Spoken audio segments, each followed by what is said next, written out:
Good afternoon, esteemed colleagues and guests. So I hope we're here. Welcome to the Middle East Institute, where we are settled comfortably here for what promises not to be a dry discussion on this wet afternoon, right? My name is Nazri Bahrawi, and I'm a research associate at the Middle East Institute. Today I have the pleasure of introducing Professor Jamel Akbar, who hails from Saudi Arabia, whose presence here has been in this our tiny city-state was made possible by the Saudi Arabian Cultural Mission. Therefore, we would like to extend our thanks to Professor Akbar of the Saudi Arabian Cultural Mission, as well as the Saudi Arabian Ministry of Higher Education, for sponsoring his trip here. In this tour, Professor Jamel has already delivered a talk at the Middle East Day last week, where some of us have been involved. And he is joined here today by his wife, Professor Dammam, herself an accomplished scholar on architecture, who has presented a lecture, if I'm not mistaken, on capitalism and Islam in Muslim built environments last week at the MUS, which I understand was very well attended. Maybe you can share a little bit as well later.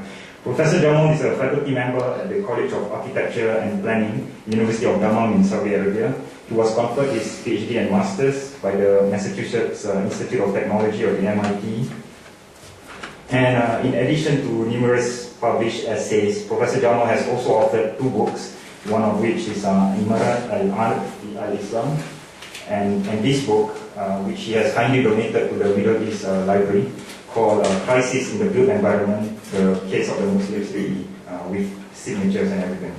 So Professor Jamel has also been awarded the King Fahd Award for Architectural Research in the Muslim world, and the first award of the Organization of Islamic Capitals and Cities in 2007. Other than his many accolades, he's most importantly part of the Saudi Arabian government-sponsored committee in charge of redeveloping the Masjid al-Haram. His talk, which I understand will outline some of the new designs for Masjid al-Haram, is therefore timely, considering that we are now entering into the Hajj season, with Eid al-Adha speculated to fall on November 6, 2011, which is just a month from now. On the Hajj, I'd like to take a moment also to highlight an excellent book, Guest of God, Pilgrimage and Politics in the Modern World, by MEI's very own Professor Robert Bianchi. He's sitting somewhere in the audience here. Next to me. So this work takes an in-depth look at the Hajj and its impact on international politics, just to maybe, of course it's a lot more than that.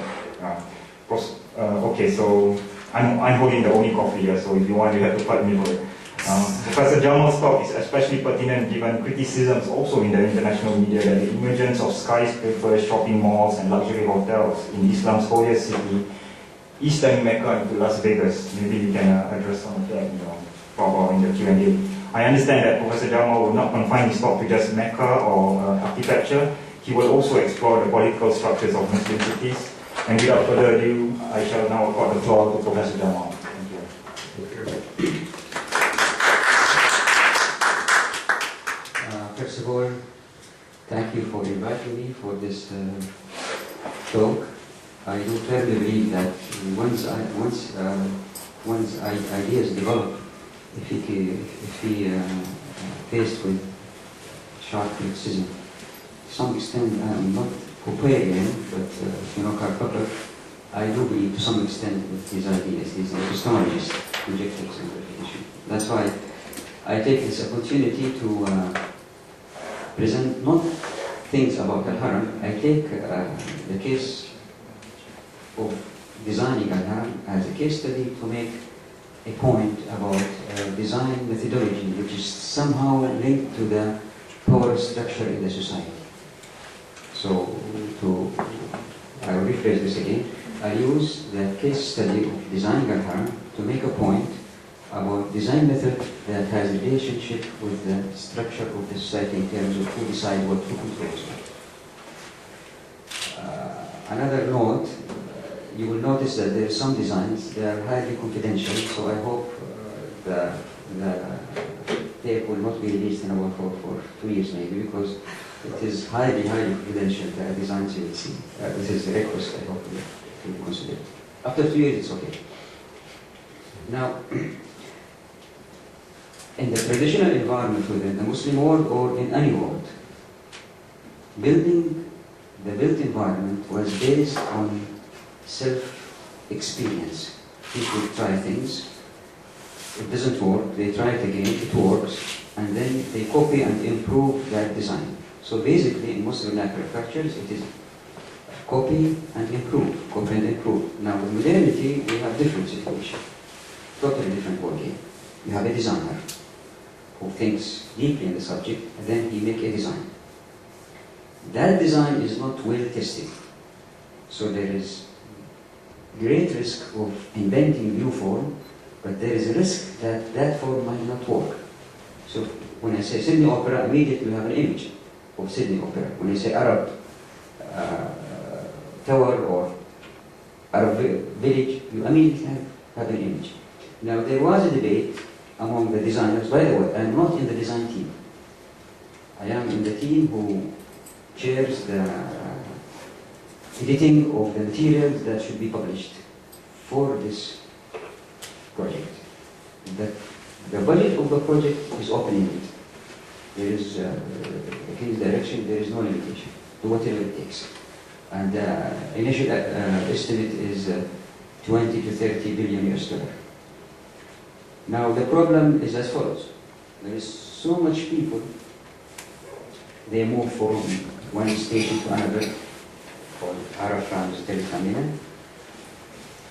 They are increasing each year from 2 to 3 to 4 million. We don't know where it will stop. And ultimately they will come to the Grand Mosque. And this is how they come. Crowds, crowds, crowds. So we brought companies from the Western culture to study this situation about crowd management. How do you manage people when they, and they have good experience when they leave the football stadiums and so on. How do you manage them? And everybody was astonished with the crowdness. Just to give you an idea, I was on Sunday in Little India. If you go there, it's really crowded. But I noticed that an average is 2 persons per square meter. You have there 2 persons per square meter. And according to standards, 4 persons per square meter is considered very high. Round the Grand Mosque, round the Kaaba there, it is 8 persons per square meter.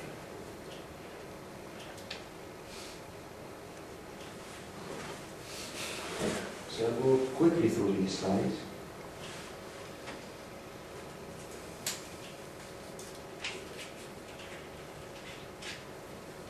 So people raise these flags and so on, so they don't lose each other.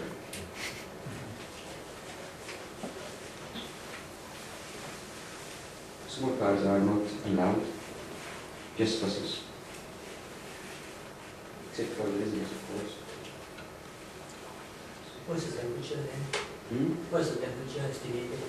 Well, it's interesting. It varies between summer and winter because Hajj, because the Arabic date is 33 days less than the common date. So Hajj season varies between summer and winter. It rotates every 33 days.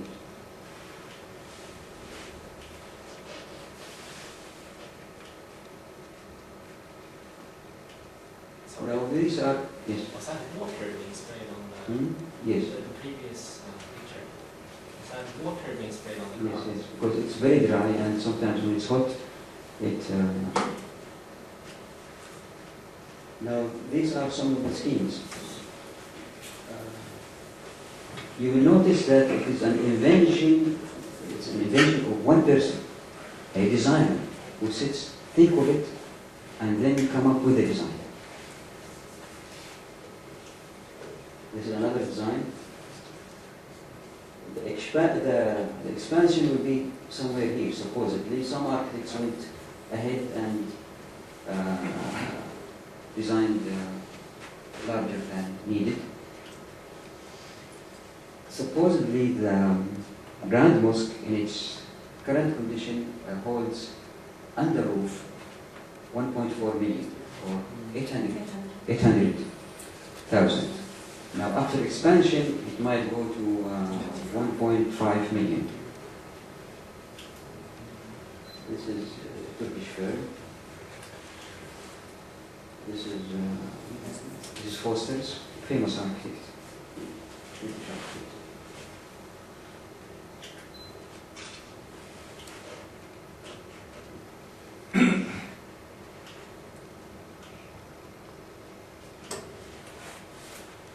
Atkins.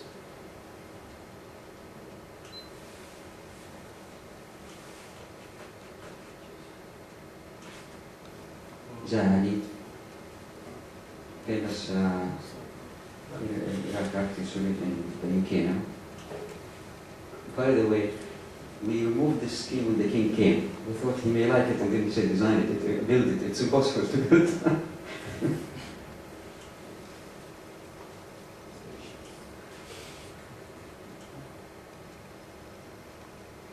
Now, this is Hagia Sophia.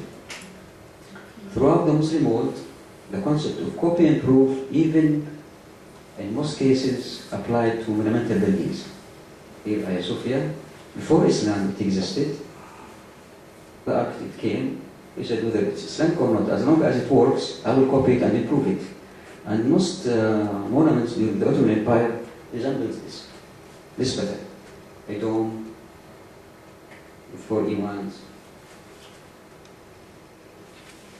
Now, in the traditional environment, now I talk about the structure, not political structure in the way you use it here in this institute. Usually people interested in political science use it in terms of wars, terrorism and so on. No, we use it differently in the planning and architecture field. Who controls what? Who decides what? Now the built environment imposes certain hierarchy among people. For example, if you put a gate in the entrance of this building, the gatekeeper controls, or the head of this department controls who goes in and not goes in or not. The existence of the gate in that location necessitates, creates a level of hierarchy. One is dominant over the other. A simple example is a tree. Who controls the trunk controls the nest on the trunk. Because if you cut the tree will fall, the trunk will. This simple condition or this simple principle, if one look at it, he'll see it's different from one culture to another. The way it's organized, the built environment, in terms of its political structure. Here, for example, in Israel, in Morocco, if you look at the water drainage, the water goes from the roof, one roof to the next roof, to the neighbor. From one roof to another roof. Now, there is possibility that this guy stops the water from here, and this has a problem. But the law does not allow that. Another example. The water discharges from one roof to another. So there is somehow the gravity where water discharge creates a hierarchy between people. Because I am insider, I am weaker. Because you are outsider, you are stronger. Now here in Arab Street, I noticed this. You can clearly see it is different structure. The people have discharged water to the public, not to the neighbor. I don't know whether it's true or not, but that's what I noticed. And then it collects in the public domain. So you discharge water from roofs, through gullies, to the streets. Then you have to have an authority to organize this. And that authority is dominant over the residents. Then they have to create regulations and rules. You have to do this, you don't have to do that. While here, this is in Tunis, it's different. See here, the water comes from one roof to the next roof. And in such situation, you don't need a governmental organization to organize this. It is somehow settled between the people. But if they have differences, they will go to the law to solve the problem.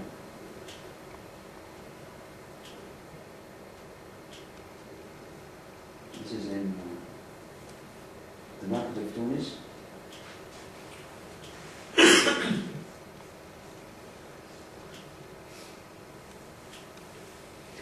It's not only the discharge of water, even the party walls between two properties. In modern days, I think in Singapore here, if you have two buildings, you see two walls going parallel. They are not touching, they are not interacting, just going parallel. In the traditional environment, because there was a tradition by the Prophet, if somebody built, he should not prohibit his neighbor from using his wall. So that wall became like something when you lease a car, when you lease a house, the wall became an element that the people used to lease to each other if they don't give it for free. So that simple wall created some kind of interaction between people.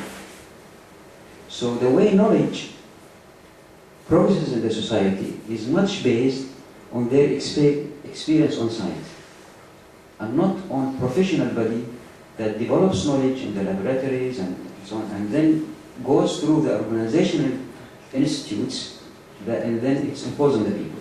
So it's totally different method of thinking. Now when you come to the Haram, the design team was amused, was puzzled. What do we do? We cannot generate ideas from the vernacular environment for this size. But at the same time, we cannot bring an architect who will develop good, brilliant ideas, then it doesn't work. Well, it's very risky to test a form, huge form, for such crowds. If it doesn't work, then it is crisis. So what they decided to do is that they learned from all the experiences of those 19 designs, put them together, take what is best, and come up with a design, and this is the design that is now under construction. Now,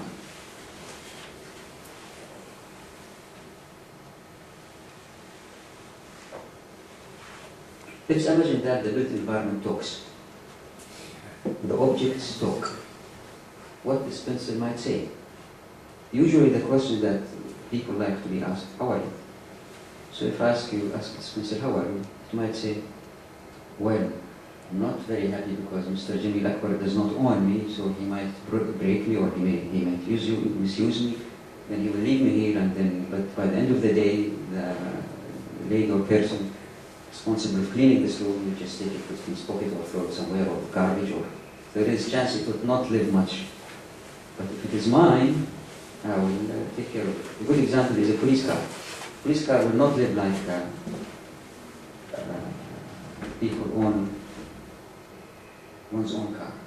They will take care of it, especially if they are poor. Now, if you imagine that the built environment talk, three claims become a bit important over others. There is many claims in the law and in our life. One claim is the ownership claim. The right to own something. Another claim is use. We often use things. We use a seat in the garden, in the public garden, that is not owned by me, but owned by the state. So another claim is use. A third claim that is not really distinguished very quickly is control. And the mayor of the city, he doesn't own, he doesn't use, but he controls the seat in the public garden. Maybe. I don't know how it's in your society. But a third claim is control.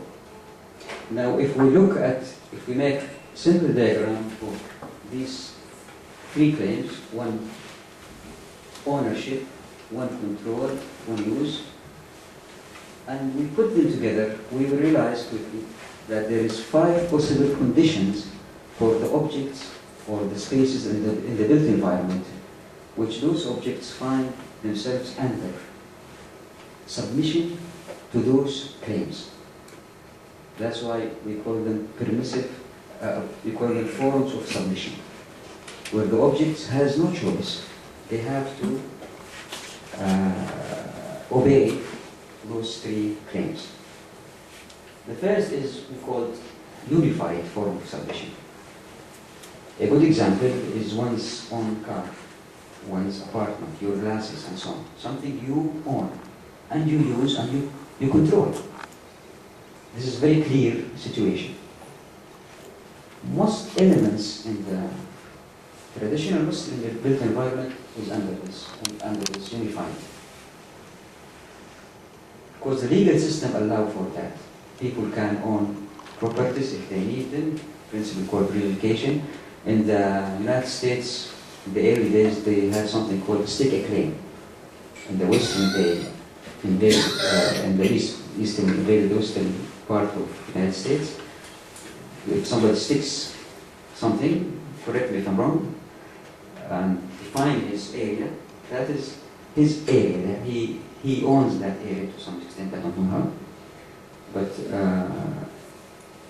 the legal system in the Muslim world pushes the society toward more objects in this form. The extreme opposite to this form is this, where you have three parties share one object. When I say party, sometimes, for example, a person can be a party. Regarding a glass, a person can be a party. But if you think of extreme communist society, maybe 2-3 people share a glass. So the party there is 3 people. And it's not funny, things are like that. If you think of a chair in the public garden, who's the user? Hundreds of people. So we say one party uses all those, one chair maybe. Different people use one chair. Sometimes the party can be 2, like the wall between 2 properties, can be owned by neighbors. So party can be 1, 2, 3, 4, 5 people over.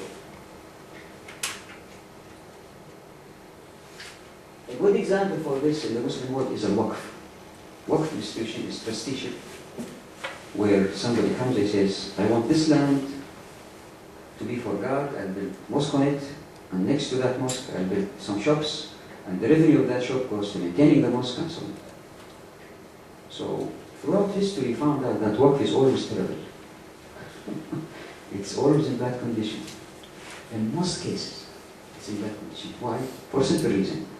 The owner is not there to exercise his power.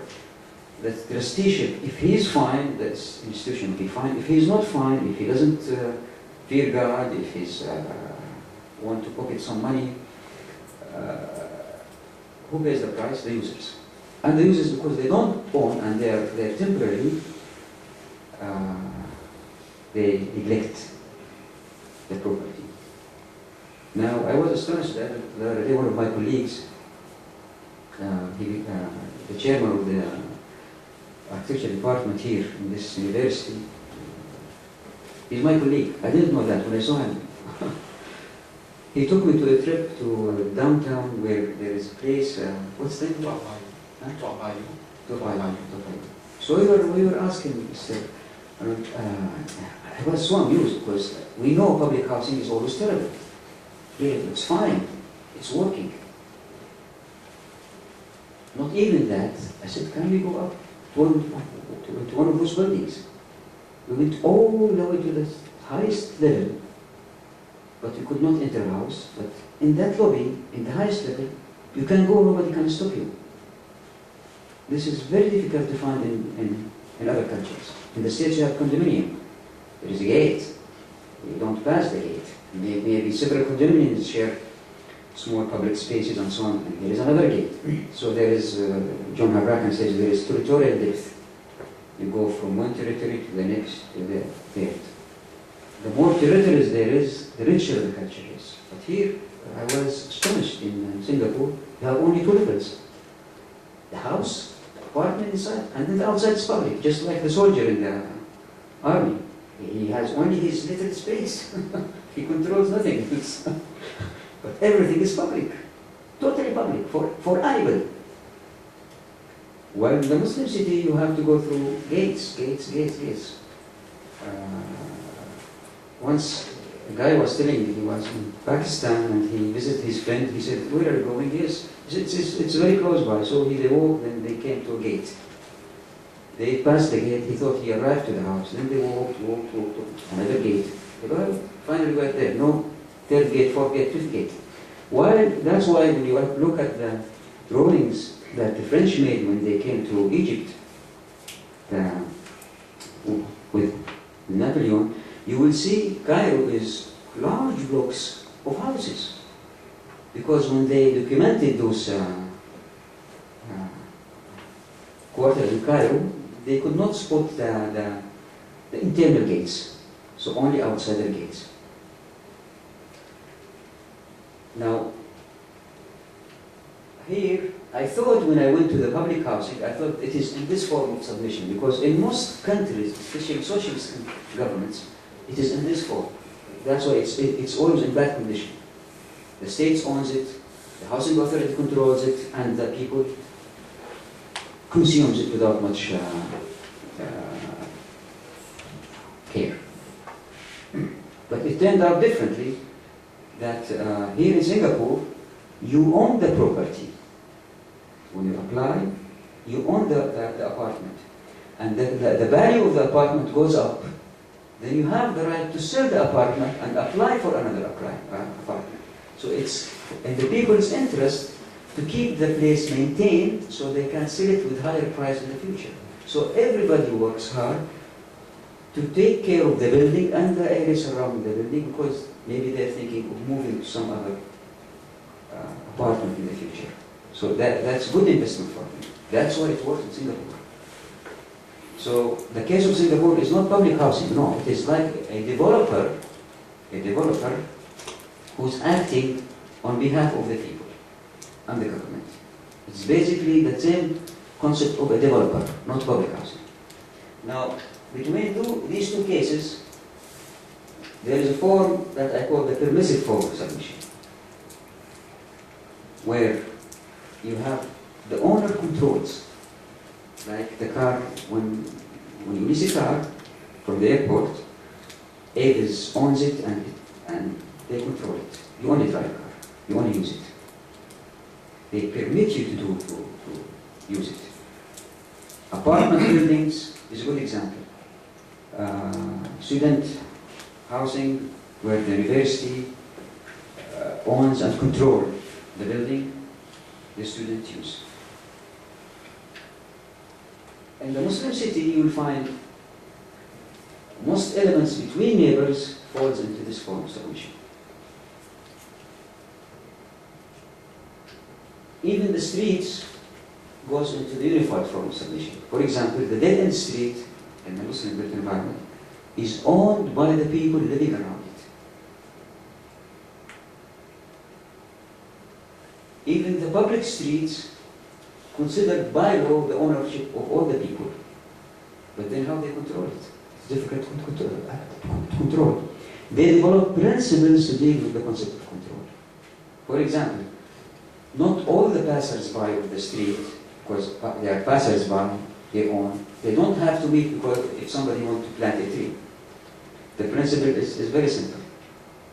If somebody plants a tree, any objection from any passerby is considered objection of everyone. So the tree will not be allowed. So the status quo will be respected. Unless somebody does something beneficial for the whole, then they have to approve it. Then they can approve it, if nobody objected. No objection means tacit approval. Now, this is another situation. By the way, in our contemporary environment, everything almost outside one's dwelling is on this form of submission. Even in the United States. The United States is against socialism. But in fact, in their streets, they're socialists. And once I read an article for American Square, I forgot his name, he said, we're capitalists, we're against socialism, but in our streets, we're socialists. Now, this form of submission is very much reflected in the Ottoman Empire, where the user control. The Ottoman Empire, one of the reasons for the fall of the Ottoman Empire or the main reason is economical. Because the Ottoman Empire wanted so much money for the army, simply they said, anybody revive the land without my permission, it's the ownership of the state.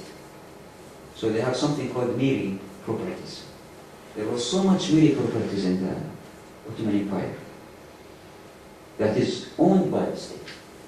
But the state, because it's in Istanbul and the Ottoman Empire is so large, they could not control everything. So they issued rules and regulations. You have to do this, you don't have to do that. You have to do this. Gradually, over time, the people lost interest in their own properties. And gradually, the income was reduced, and the army became weaker and weaker. They lost their empire. An example of this also is the person who sells vegetables in the market. He has a space where he uses and controls that space, but he doesn't own it. So the existence of the owner is there from the rules and regulations. So this form of submission is characterized by the two parties by regulations, and this is characterized by agreements, because both parties need each other here, so they tend to agree with you. Here, this is a unique situation where the owner and the user are one, and there is I call it trusteeship form of submission, and you trust someone, you know, that this building is trustee, this property is trustee, and in the Muslim culture, it varies. This varies from culture to another. In the Muslim culture, ownership control tend to quickly move either to this or to that. Yani the control shifts to the owner or the user. So it is mostly temporary situation. Now, this is generally the idea. So if you have a society where you want more elements in the unified form, if you want more elements on the unified form, we should expect that, if you imagine this room is properties, each chair is a building. In terms of ownership, in the Muslim built environment, you will see that most properties has owners. So we should expect maximum number of owners in the society. In the capitalist society, you see some people own large properties, some small, some without properties. In the socialist society, supposedly everybody owns everything. But it doesn't work. We found that it doesn't work. Therefore, here, the people who govern the society, they impose rules and regulations. Those who govern, they impose rules and regulations for the people, how to live. So there is little input from the society individuals in solving environmental problems. While here, in capitalist society, because of this, there is much transparency, really high transparency in the media, and everybody can take his right and argue about it, and there is precedence. The law is much based on precedence. You see the arrow with two heads? The people who make the law continuously revising it, and it's improving over time. So the law that creates the environment, whether it's design or rules and regulations, is continuously changing and improving. While here in Islam, people disagree among each other, then they go to the judge. Sorry, there should be another arrow. I should thank my wife because she quickly did this last night. I didn't bring these slides. So, I made a sketch wrongly, so I'm just out here.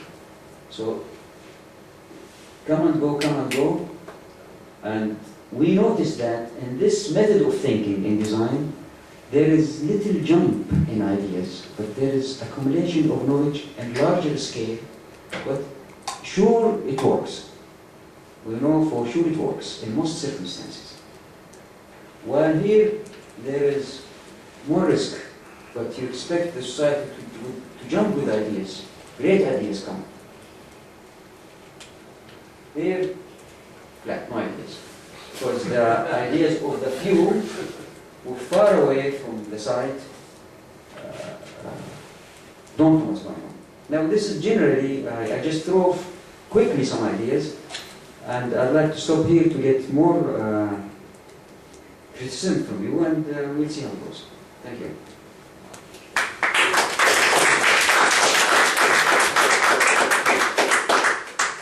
Yeah, the floor is open for questions. We have about 45 minutes. Yes, please, next question. Mecca is sacred. Mecca is sacred. Yeah, separate, yes, yes. Neither development must be sacrificed. So how is there a balance in the way that it is planned for the future of Mecca as a city? The question, how is the plan for future design? Yeah. How do they plan to have the development balanced with the way that it is now to where it wants to be? Could you give an outline? Well, we will be very happy and successful if we manage to solve the problems that are already there. We will barely try to solve the existing problems. If you imagine the amount, I was saying the other day, the problem of Hajj is this. Hajj is a reflection, is a mirror, reflects the condition of the Muslims. If they are prosperous everywhere, the Hajj will be prosperous. If they are terrible, backwarded, the Hajj will be like that. For a simple reason. Most Hajjis come from third world countries. And they are often older people. Because each country has a quota, they have to send 2% of their population. And each country, when they select the people to go for Hajj, they select the older people. It costs more, so those people save some money. And to come to Hajj, they have the priority because they're older. Because if they don't do it this year or next year, they will die. So they have priority. Imagine when you have 3 million older people from third world countries, sometimes you don't read or write. What do you do? Can you imagine? It's really a difficult situation. In fact, when the king ordered us to study the situation, the first thing the team did is to study the existing problems and come up with latest ideas. Some of the, even we asked some faculties from MIT to give us the latest technology how to be implemented in Hajj. Some of the ideas was to put something in the hands of each Hajji, and by satellites we could direct them and so on and so forth. I'm saying this is impossible, they cannot figure right. How can they go into the latest technology? So we are so happy if we manage just to solve the problems. But that doesn't mean that there is committees to think visionary into the future. And we hired, I think, 7 architects. We told them, imagine that this is the Kaaba, the central building. This is the first one. And imagine that there is nothing around it. And tell us what can you do. They came up with their best ideas, but they are difficult to implement. Regarding secrecy, you say it is sacred place, yes, it's a sacred place, but sometimes one tends to lose khushu'. What's khushu' in English? Khushu'. When one pray to God, he's sometimes very young. Khushu'. Humility, concentration. Concentration, focus. Deep focus. Well, deep focus, very okay, not focus, but Like focusing with God, something like that. Anyhow, people remember God and they praise and ask for God for forgiveness and like that. Anyhow, one tends to lose this feeling with the crowd. How can you be in that situation where when it is very, very crowded? Yet people, when they come far away, because they are so much emotionally charged, when they see Kaaba, when they see Mecca, Kaaba, that's a black building, it's a stone building in the middle, they cry and so on. So I think this is, your question is, take some time to settle. Maybe we'll manage later when we have new buildings, new roads, the difficulty of Mecca is also, another difficulty is the property sizes. Property sizes are small. This has advantages and disadvantages. Advantages in terms of crowd management.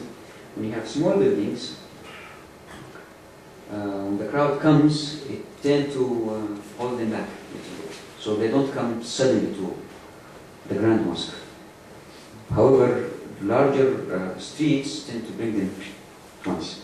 But I don't really wish the discussion to go about Mecca. I use Mecca as a case study because our colleague said, show them something about Mecca, we want Mecca, so don't mention Mecca.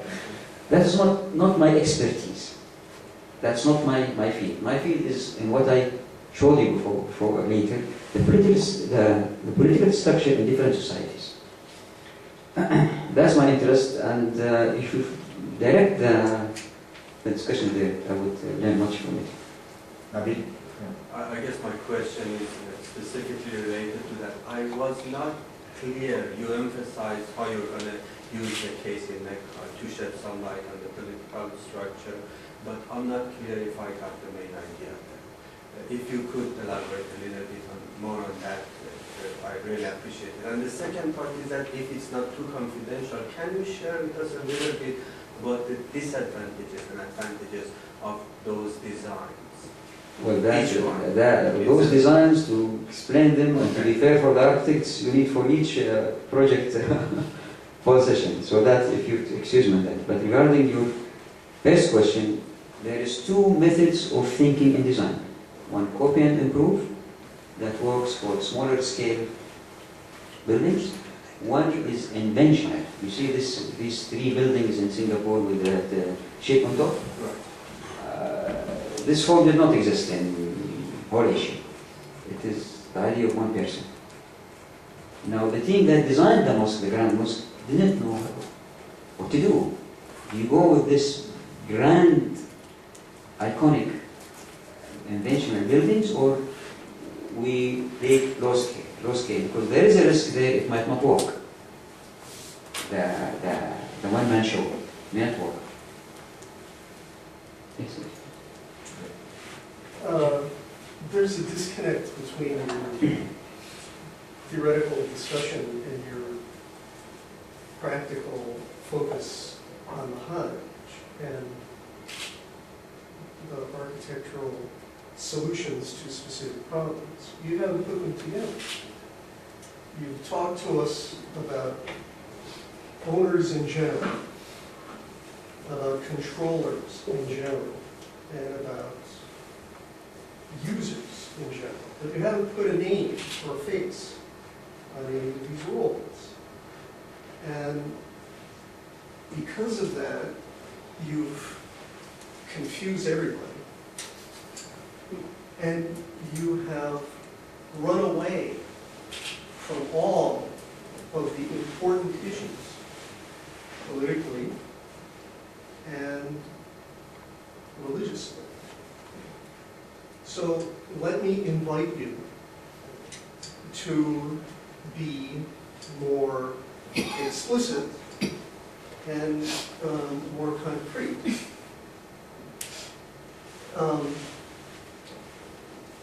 Let's begin with the tripartite scheme of owner, user, and controller. And let's apply these concepts not to any kind of ordinary real property, but to the specific case that you mentioned, which is special because it's sacred. The first problem is the owner. Now, some people think that the owner of the holy places is the government of Saudi Arabia.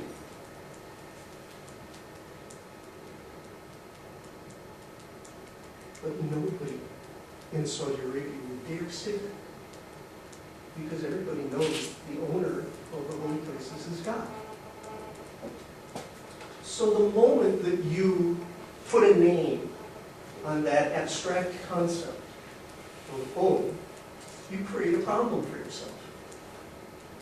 Because if you call it God, then you've changed everything. And the rest of your discussion is not necessarily relevant, because we're not talking about common property. We're talking about something that's owned by God. On the other hand, if you put a name on that owner that is a political authority, a governmental authority, a nation state, then you're really creating problems. Okay? Let's leave the Number justice. one, excuse me, I'm not done. Number two, let's look at the user. Now the user might be the ummah. The user might be all people who are required to fulfill a religious obligation of visiting God's house, which is what the Kaaba is, and becoming guests of God. And that's how they view themselves. They are not guests of the Saudi Arabian government. And they are not guests of the design committee that decides what the structure will look like. They're guests of God. So when you talk about the gates, those gates are constructed by humans, but they're not constructed by God. And whoever constructs gates to regulate or obstruct the movement of pilgrims to God's house has to have a very good reason for constructing that gate, and is open to constant scrutiny in managing that gate. But that's just one way of understanding the user. Another way of understanding the user is that the user is not only pilgrims who come on any given time, but the entire ummah. And that means the entire ummah living, dead, and yet unborn. So that some of the users are potential users. They haven't been created yet. But they nonetheless have an interest, a future interest in the present situation. So, in other words, their interest has to be taken into account. And this is the point of the question, which says, holy cities are special because they're sacred, and then there's the question of future generations' interest in it. And that, of course, attaches to the whole issue of the historical heritage. So, right away, we have special problems with ownership, and we have special problems with user, because they're not the common categories. Now let's go to the control. Well, control is the most arbitrary and flexible of all of these elements. And control is usually a result of accident, of political and historical events. Control could be understood to be in the hands of the government of Saudi Arabia, okay? But it's very clear that the government of Saudi Arabia doesn't want to exercise complete control. It doesn't want to pretend that they have sovereignty, that is to say, ownership. And it doesn't want to pretend that they have exclusive control, because having exclusive control means having exclusive responsibility. And the Saudis have learned through very painful experience that there is nothing they can do to control, to manage the Hajj that will earn them gratitude. It's a thankless job, and they only earn criticism. Therefore, they want to spread around the responsibility, and they want to have others share in the decision-making process. So, you know, the Organization of Islamic Conference and the larger body of Islamic representatives that endorse Saudi proposals or limit Saudi proposals for regulation is very important. And that isn't in your calculus at all. You mentioned the quota system as though it came, as though it's always existed. The quota system is extremely new. It's only existed for about 20 years. And it didn't come into existence by Saudi legislation or Saudi determination. It was a collective decision of the Organization of Islamic Conference and its Hajj committee, which came to the aid of the Saudi government to give them a reason to legitimately restrict the number of pilgrims who could come to Mecca. And the Saudis needed that endorsement because they knew that they had no legitimate right to restrict anybody's access to Mecca. So the rest of the Islamic sovereigns came to the aid and endorsed this quota system. And we know, from 20 years of experience, that the implementation of the quota system is very unpopular and very corrupt and very discriminatory. Not necessarily because of the actions of the Saudis, but because of the actions of the national governments who are required to make decisions on applying it in the first place. So, forgive me, but it just seems to me that having left out the essential characteristics of the owners and the users and the controllers, you've totally prepared us for guaranteed misunderstanding of the problems of redesigning any space. Furthermore, do you really believe that a group of architects, namely foreigners and non-Muslims, is going to be capable of understanding all of this? And that whatever they produce is going to be accepted somehow blindly? I mean, it's no wonder that you don't want anybody to discuss these designs, because they all look horrible in terms of respecting and preserving the historical and spiritual heritage of the Ummah. From that point of view, you better head for the hills once these once these things are published. We'll give you the right to respond later, because there's so much ideas I have to respond. Then you can respond back. Okay? Start with the latest. We don't believe that person who does not understand Hajj to design for us, but we believe that there is architects, not necessarily Muslims, who have great ideas. We could learn from them, modify their ideas and so on, and learn some smaller techniques here and there, put them together, something will come. Knowledge is knowledge, regardless of what. But anyhow, it is a design program, like an airplane, like and so on and so forth. It's true, it has so much constraints, it has so much data that the architects did not know, but we created teams who visited the architects, stayed with them for 1 or 2 weeks, taught them what is Hajj. They showed them videos, pictures and so on. But let me go back. When you said, most of the things you said I agree with. But because I didn't say it, that doesn't mean I disagree. For example, you told us that the quota of 2% was made by not by Saudis. Yes, I didn't say it's made by the Saudis. I said that is what is being used now. That doesn't mean I'm saying this or that. Maybe if I clarify 2 issues, it will clarify of course there is misunderstanding. 45 minutes to explain something like this. It might help. The first is knowledge, how knowledge accumulates in society.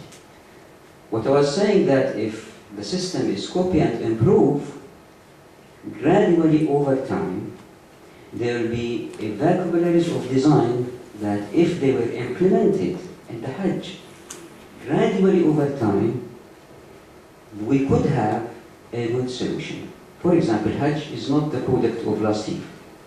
For 1400 years, people are making Hajj. And in the last 50, 60 years, the number is increasing. And the people around Mecca who own properties learned how to deal with the access number every day. So there is knowledge there, that there is knowledge there we can utilize for Hajj. The team was hesitant and went to the grant. At the same time, Mecca deserves a grand solution. I don't like to use this example because it's strong. Taj Mahal, when you say Taj Mahal, there is an image in one's head. But when you say Mecca, the image is not as powerful as Sydney Opera or Taj Mahal. There was a great discussion in the team. Do we need such strong team or we don't? Theme or image or we don't need. If you need it, how do you create it? What is it? And there is a risk that knowledge that we import that's based on jumping knowledge is used. Here I come I'm to my... sorry, you're just not getting the point and you're not answering If you give me the the question. time, I give you the time. Well, you had all this time and you're still running away from the point. I didn't finish. I think you're demonstrating the problem that the Saudi government has in this area. I didn't Running finish. away from the problem, you're not admitting the controversies, and you're not addressing them. Give me a chance, please. Now, the other question about control, ownership, and use, here I think there is a misunderstanding. That's why I gave specifically the example of the pen and the glasses. Because the built environment is not composed of spaces only, composed of elements and spaces. Yeah, but you're tearing down the spaces. The historic buildings of Dammam and Mecca are gone, most of them. Can you So give the how chance? does that enter into your discussion? When I finish, you go ahead. Is that possible? Is it fair? We're having a discussion here. Are you going to respond or not? No, I You haven't waited. responded to anything Yeah, yet. I waited till you finished. I think it's only fair I continue. Right? You're continuing on a different tangent. In You're your- not In your responding. perspective, You're not but- responding. Maybe I'll just get one question and then you can mix the answers together, if that's okay. I think there is a central question here that's not understood. I have to respond to it. The built environment is not composed of only spaces. Mecca and the area around it is composed of people living around it who has properties there, who should have the right to make decisions. When the government imposes a boundary around Mecca, that is a political will the United Nations agreed upon. And he's right when he said Mecca belongs to one ummah coming from abroad. But if you open the gate for everybody, what do? It's a difficult question, political question. But that's not my concern. My concern was he said there is mislink between the slides in the beginning about design method and about this form of submission. What I'm saying is no. Because when you design objects, how do you think of a column in the mosque? How the Hajjis are used? How do you put it in the uniform form of submission? That's why I gave the example of a seat in public garden, where hundreds of people use it. Therefore, you have to think of the design. It has to be used with certain type of materials to tolerate the use of hundreds of people. So there is so much there that cannot be explained in 1 hour. How can you claim to be using local knowledge when you're producing designs that have nothing to do with the local ecology or traditions? And when the traditional areas, historic areas in the vicinity are disappearing? Those designs were not You're not implemented. respecting local knowledge, you're destroying it. Those And designs, replacing it with something yeah, totally those designs were not used at all. We learned from the inventions of those architects. One architect came up with a column that you put all the surfaces in. Another architect came with wind catchers and so on. We learned from those. A team was composed to learn from those architects to try to use what is there already to come up with a design. Okay, yeah, please. Professor, as a fellow alumni of MIT, I wish to share that the professor has shown great humility in telling you he is seeking wisdom. What you are showing is knowledge. Knowledge is the fruit that Adam takes. And wisdom is, the professor said, what King Solomon is seeking. So he knows that he has no perfect solutions. He comes here and share. Therefore, he is not avoiding your answers or answering you. He is seeking greater wisdom. If Do you have a question? Yes, Do you have a right. question? So, the thing is, okay, the thing is, Hajj is a very important function. Therefore, it is important to have a connection with heaven and earth, which that's why at Mecca it's not covered. As shown in MIT chapel, it's totally enclosed, but you still have a light shine to the place where you focus on your prayers. Therefore, it is important to see how to improve the flow, to speed up the flow so that more people can participate in these important prayers while still open to the heaven and earth without covering it up. I will share with you later, but I think this is very important where Professor has shown great humility of seeking wisdom, whereas knowledge is not adequate for him. So that's a comment. Any That question? is a comment, and thank you. Yeah. Yes, please. Yeah. Another question.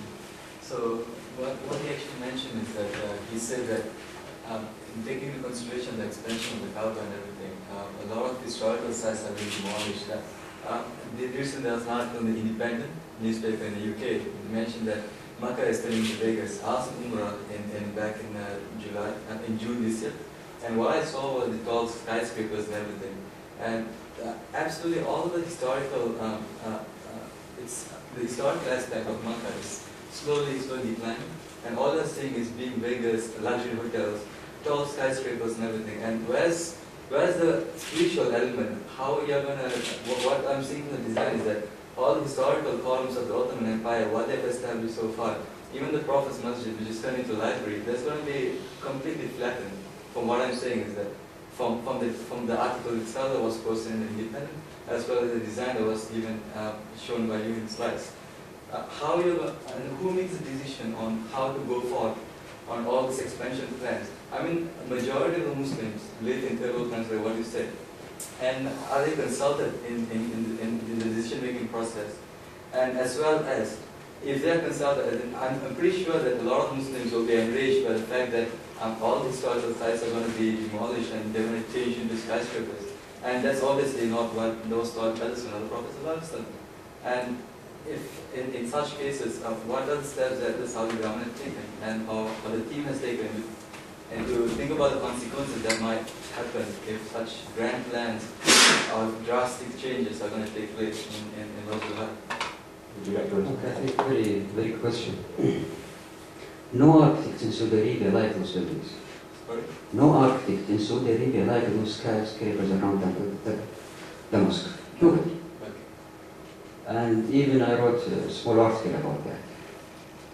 But again, we go. I'm sorry, but let's ask, if nobody likes those plans, why are they still taking place? Yes. Okay, you can explain that, but when I was in Umrah, I went for Hajj in 2006, and from 2006 to 2011, which is now, within these 5 years, there has been massive changes. Every single, all the roads that I went in 2006, I mean, obviously because every year the population of people going to Umrah or Hajj has been increasing, and to accommodate that, there has been expansion plans. But do you think this expansion plan has to come at the cost of the sacrifice of the historical heritage of and the spirituality aspect of Makkah itself? Okay. Thank you. Can I proceed? Yes. No architects likes those designs or those skyscrapers. That's number one. Number two, no government official can stop them. Why? Because they're privately owned. Owners come together, they join their properties, and so it's a political issue. Some owners not from Saudi Arabia. The Sultan of Brunei has property there, the Ashraf, the people who were in Mecca before, some of them in Morocco, some of them, they own properties there. They want to maximize their profit. They put their properties together. I was a juror in one of the competition called Jabal Umar, next to Mecca. They brought companies to design big property, and I was very angry. I wrote a simple article. I said, maybe you property owners own your properties, but you don't own the street between those properties. This is the owner of all Muslims everywhere, not even the ones that are not born yet. They have the right to walk on that street. In fact, there is a tradition by the Prophet, and this is a very much debatable issue among scholars. Is the money that you make of renting property in Mecca halal? Is it good money or it's not good money? That you are committing a sin. Many people think it is sinful to make money out of those property around Mecca. But those property owners, they have lobbying group and so on, and they manage to put those properties together and build those skyscrapers. So it is a political issue. But there is nothing you can do about it. Exactly the other day I was walking here in Singapore, there somebody told me about the school of management was a park. Then they built the management, the school there. So there is great debate, but then they managed to build the school. The community lost their land. Here comes the issue of control. Because the people do not have control over the street, in the traditional built environment, the people living around the street has control. Now, with the modernity, people don't have control. Those streets transformed into private ownership by the power of the municipality. Because the person in the municipality gave them the green light. That's why it's important to understand that when we talk about form of submission, or it's not space, it is elements to that small scale level. A tree, a land, a portion of the street, who owns it, who controls it? Are you trying to tell us that decisions about buildings in the immediate perimeter of the building lots are made by private property owners? Without any involvement of political authorities of the government? No. I mean, no one will believe that. You ask me, can you? There is pressure, lobbying group that pressure the government. But the government cannot say, do this or don't do that. Always the political individual who make the decisions are under pressure. To do anything, to do any building in Mecca or any expansion, you have to get the permission of 19 authorities. If you manage to convince all those, it might happen. But what happened in the expansion now the king ordered was originally a private properties that put together to make a grand hotels like Las Vegas. The king was approached, they told him, make an expansion for the mosque. He liked the idea, he said, okay, let's pay the people the money. They paid him 40 billion riyal to appropriate the land to expand the mosque. But way behind, individual owners, they come and they buy the land, a developer come and buy the land from the individual owners with triple the price, put them together, and he says, this is my property, I want to make a development. So there is big debate, allow it, don't allow it, allow it, don't allow it. So it's not easy matter. It is just like if you discuss any expansion of an important building inside Singapore. There's debate about it. You think it's bad. Ask the developer, they think it's good. Ask the people living around the Grand Mosque, the merchant, they think it's good because more pilgrims will come and they make more money. So it's a big issue. You're not doing a very good job persuading me that you understand the problems and the processes by which the Saudi authorities have to discharge their responsibility for the custodianship of the holy places. I think that their understanding is much more sophisticated than what you're describing, and they're more sensitive to these issues. But they're losing the battle for public opinion to convince people that they are doing things properly. Yeah, I agree. That they're doing things well. They're losing. And with all due respect, your presentation today does not help. Sorry. Oh, okay, we have 3 questions, or 4. Okay, Hudson first, Professor Hudson, and then the lady behind. You want to take all together, or you want to one first? Professor first. You know, having just heard this very interesting back and forth, I guess what we political scientists thought we knew about Saudi Arabia is completely wrong. Most states in the world have the right of eminent domain. They can declare for the higher good certain properties have to be torn down, owners will be compensated, and so on and so on.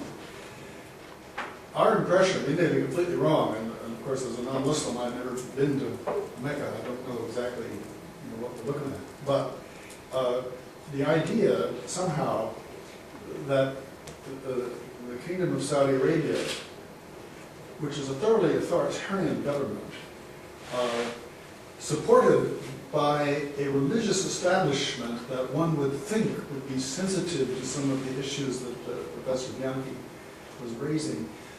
They are prisoners to small-time property owners. Is this an unconstrained capitalist system that you have in Saudi Arabia?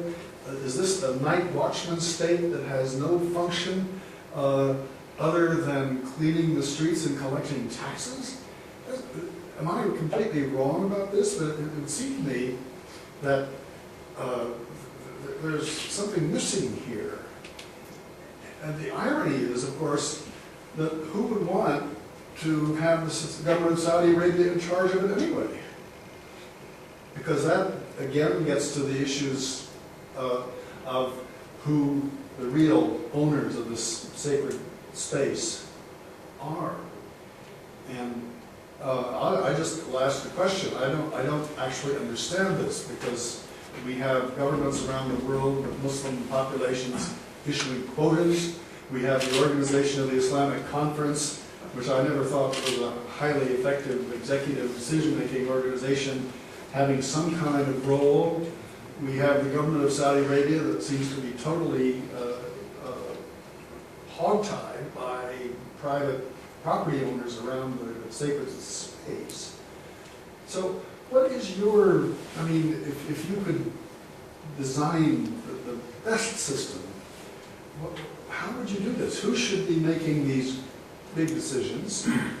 And along the way, I didn't quite understand whether copy and improve is the model that you yourself would favor, or whether you would favor, you know, a grand designer, but one presumably extremely deeply knowledgeable and sensitive to the sacred character of the space.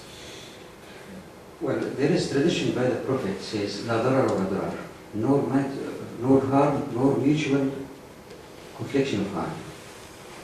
Because the Saudi government is quite religious in Islam. Now, in Islam, according to this tradition, one has the right to own his property up to 7 heaven or 7 ground. That's his right. Nobody can violate that right. To violate that right, the state or the outsider of this owner should have strong reason to violate that right. Now what I said is that they're not small property owners. A person comes and buys those small properties, a millionaire, like for example, Jamel, the dealer of Toyota. He's a rich man. He bought some properties, they make them one large properties. He brings partners, maybe decision makers, maybe, to participate with him. And then they submit 4 designs for development. Now, of course, people in the authority who don't like this, they say, no, you will not do this development because it's like Vegas. But then they argue back and they say, according to Islam, as long as I'm not damaging others, I have the right in my property. Then the question of damage raises, what kind of damage that is caused to the Hajjis coming from all over the world? If in their design managed to solve those problems, then it is permitted. And there is long debate about this, whether this is he managed to solve the problem or they don't. I did not continue that story I did before. For Jabal Umar, it was big development just next to the Grand Mosque, where the owner of chicken farming called Fagiha, he bought those properties and then he wanted to have large development there. They had different schemes. I was the only person who knows Hajj. I was the only Muslim in the committee, in the jury committee. There was one from economist from MIT, one from Harvard, one from American University of Beirut. Four of us, we discussed that. I didn't like any of those proposals. The least harmful proposal was from King Abdulaziz University, faculties from King Abdulaziz University. But the owner later refused all designs, and he created a new design that is now being constructed. Thousands and thousands of shops and so on and so forth. But there is nothing you can do because there you have some religious aspects stands with the developer. There is the states, some individuals in the states may be supporting them because some decision makers want Mecca to be futuristic. They don't want smaller scale developments. They want something grand, like Singapore or so. So it is different perspective. There is different perspectives. They are competing to make a decision. As I said before, I'm not an expert in Mecca, but I only put this question of design method, as our colleague said, wisdom-wise. How do we go about it? And I didn't say which is better, because I myself, I don't know. If I know, I can defend that. But I'm leaning toward a solution that is well tested, but how does it work in a grand scale? It's another problem, because it is not tested in a grand scale, it is tested on a smaller scale.